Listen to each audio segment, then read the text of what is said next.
दुनिया में कोई किसी को दुख अथवा सुख नहीं दे सकता। हम लोग कहते हैं ना, उसके कारण से हम दुखी हैं, उसने ऐसा कहा इसलिए हम दुखी हैं। कभी ऐसा हो ही नहीं सकता। जब तक आप स्वयं दुखी होना ना चाहे तब तक कोई आपको दुखी नहीं कर सकता। लेकिन आजकल हम लोग करते क्या हैं, अपने जीवन का दुख और सुख का चाबी किसी और को पकड़ा देते हैं।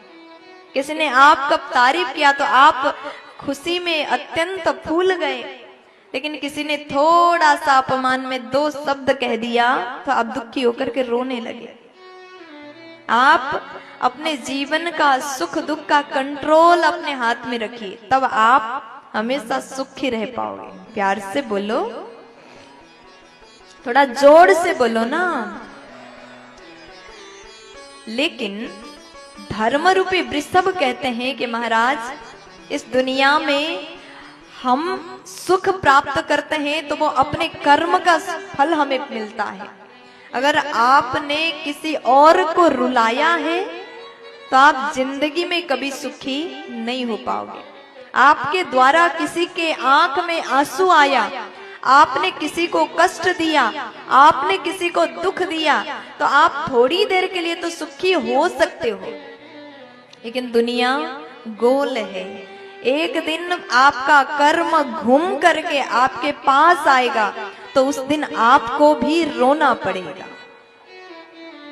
इसलिए जीवन में कभी किसी को दुख देने की चेष्टा मत करिए। जितना हो सके सभी को सुख देने की कोशिश करिए। अगर आपके वजह से कोई व्यक्ति, कोई दुखी मुस्कुराया, आपके वजह से किसी के चेहरा में मुस्कान आया, किसी के घर में भोजन आया, किसी ने नए वस्त्र पहने आपके वजह से, तो एक दिन परमात्मा वो कर्म का फल आपके झोली में डालेंगे। यहाँ कोई भी अपने कर्म से बच नहीं सकता। अगर आपने अच्छा किया तो आपके साथ अच्छा होगा, आपने बुरा किया तो आपके साथ वही होगा। प्यार से बोल दो ना।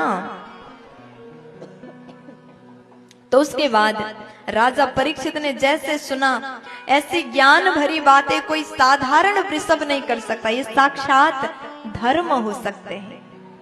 पहचान गए। और इतने में एक काला पुरुष वहां आया। महाराज ने पूछा, आप कौन हैं?